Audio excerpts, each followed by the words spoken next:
I'd like to welcome everybody here tonight and thank everybody for coming, particularly the Daly family. All the Daly family. Particularly, I suppose, Paddy Daly, seeing as his family are celebrating a centenary as well in August, the centenary of leaving Farranfore, and I'm celebrating the centenary of coming to Farranfore. I suppose it was very much a labour of love for me. It's not about any of us here tonight, it's about all the people who went before us, all the people who ever passed through the doors here, who lived here, and it's my tribute to them. It's about, I suppose, community, friendship, bonds of family, love, and as I say, I thoroughly enjoyed it. Just briefly, there are a few people I'd like to thank. Tonight wouldn't have happened at all without the assistance of one very dynamic, energetic young lady, and unfortunately she's not here at all tonight, Marie O Sullivan. Hey! And Joan, all I can say is yourself and Noel and the whole family should be very proud of your daughter, because she's an amazing young girl. Thanks, Mara. I suppose, what would I call them? My road crew. My roadies, the people who put up the marquee, my cameraman here, John outside, the sandwich crew, the people behind the bar, anybody that I'm forgetting, I suppose library staff here, there and everywhere. As I say, if I have omitted anybody, it's not intentional. And I'll hand you over to Mark now, thank you. Thanks, Mary. I'm going to stand up. I'm standing on the bar, but I'm not standing the bar. I drank it.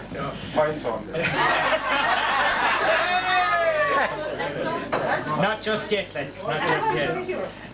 Mary, it's a great honour and privilege to be here tonight for the 100th anniversary of the O Sullivans, the Herlihys, the Collinses, being in this village, you know. And I suppose on a day of loss, and I'm sure you all heard of the loss of the great Con Houlihan, a man of a neighbouring parish, who was, I suppose, not only a great Kerry man, but a great Irishman.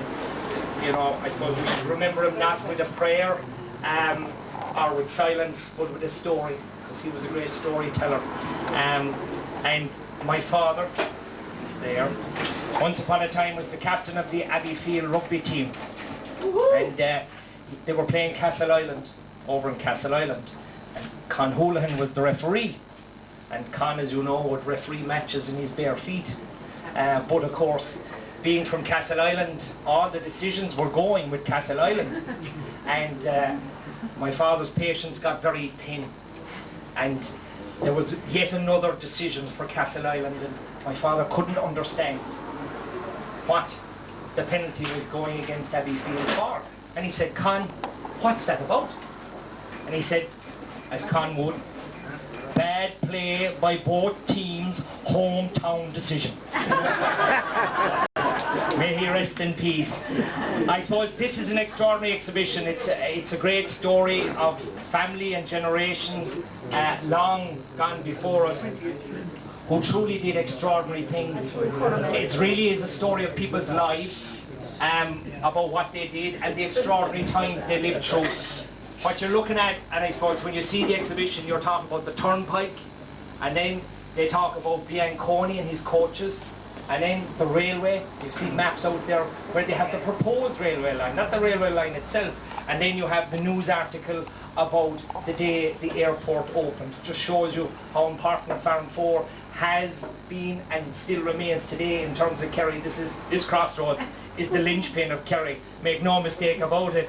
And Mary and myself are related to her great-grandmother. Your grandmother, my great-grandmother, were sisters. And, you know, I suppose this exhibition is about the future generations will learn from it, about all what their relatives did, and some of them did extraordinary things. And, you know, there's a great Russian proverb. It says that the person with one eye on the past is half blind, but the person with both eyes on the future can see nothing at all. And that's what this exhibition does. It tells us about the past, but it also shows us how we can go on towards the future. And I suppose this being an Olympic year, we should talk about the Olympian in the family. Michael Collins, not the Michael Collins, Another Michael Collins participated in the 1908 Olympics in London. Now, he didn't win a medal, but he was an awful rogue. And the story goes that he got most of his entertainment while he was in London, going around the streets of London, knocking the hats off the policemen and then running away. He was never caught because obviously he was training for the Olympics and the policemen weren't. But I mean, and so many other extraordinary stories of lives out there. And I suppose two final ones. One is another relative that will remain nameless. I see my cousin over there, Jamie, but will remain nameless. And obviously the Collinses, the Herlihys, the O Sullivans, all the people in the parish were very enterprising people. They've been in business in one shape or other in the area for over 100 years. But we had one particular, I had one particular enterprising relative who was very good at catching fish. Now, whether or not he had a license to catch the fish, I'm not entirely sure. He wasn't great with the paperwork, but what he was very good at is he also knew the local sergeant here in Farranfore, and he was always tipped off when there was a bailiff in the particular patch of river that he was going to be fishing in.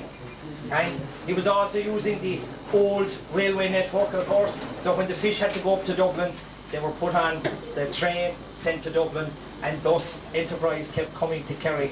And I suppose the final story of the family's involvement in the area, I suppose, has to do with a small story from the Civil War. Humphrey Murphy, who was the commandant of the area, was attacking Farranfore. And they were doing a pincer movement, attacking from both sides. But the road here over towards Curra was one of the points of attack. And they sent 2 scouts ahead. And the 2 scouts went ahead, saw a government soldier on the bridge just out here, and reported back to Humphrey and said, there's a fella on the bridge ahead. The scout was told by Humphrey, we have to clear the way, you must get that man off the bridge, go up there and shoot at him. And the 2 boys, one 18, the other 16, were starting to argue with their commandant and explain why they didn't want to do it. But the commandant turned around and said, I don't care, we must attack Farranfore, we must take the railway junction. It's the most important junction in Kerry. So the boys reluctantly went up to the bridge. And when they arrived at the bridge, as they said in the Munster Express in 1949 in the article that was written about the attack, when they got to the bridge, they were absolutely delighted that your man was gone, because now they didn't have to shoot him. So they walked by the gable of the pub, not being great soldiers now, they stood in the middle of the road, looked up and down the village, but didn't spot the soldier across the way in the house across the road, sitting back in the recess of the road, or recess of the doorway. And your man, the soldier, ran for the railway junction where all the government soldiers were, and the 2 boys got such a fright they started shooting after him, forgetting that they were so sorry that they had to come up and shoot him in the first place. They shot wildly, missed him completely, but of course signalled that the attack had started, and the machine guns opened up from the barracks below, and all hell broke loose, and the whole of Farranfore was riddled with bullets. The boys, knowing that discretion is the better part of valour, beat a retreat. That was Charlie Daly, my grandfather. And can I just say, in conclusion, that tonight when we head out of the town, we won't leave it riddled with bullets. Did your man die? Not the way Charlie Daly was shooting, he was never going to die.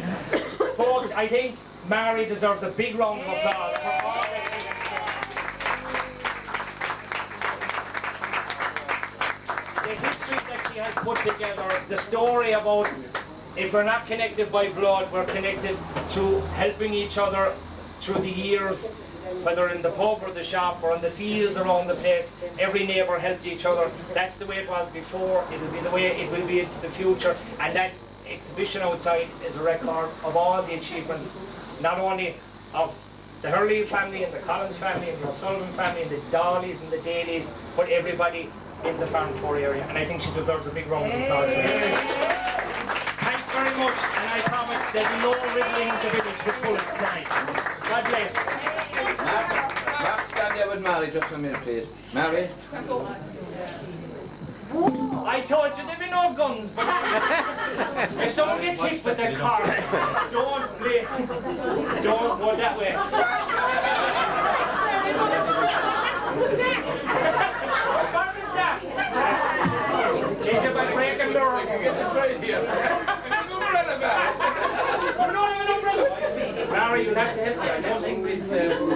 safeties on it. I'll do that one, Mark. Will you?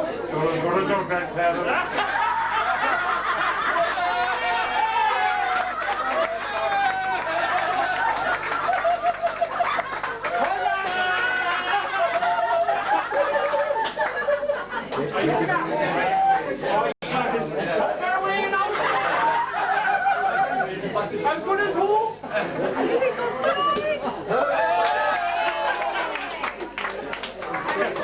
There's enough there for everyone in the audience. We're like the late show. Harry, just Matt, together there. Put your hand in the bottle there. My hand on the bottle. Mary, Yes. that's yours. Nothing, No. All right. And again.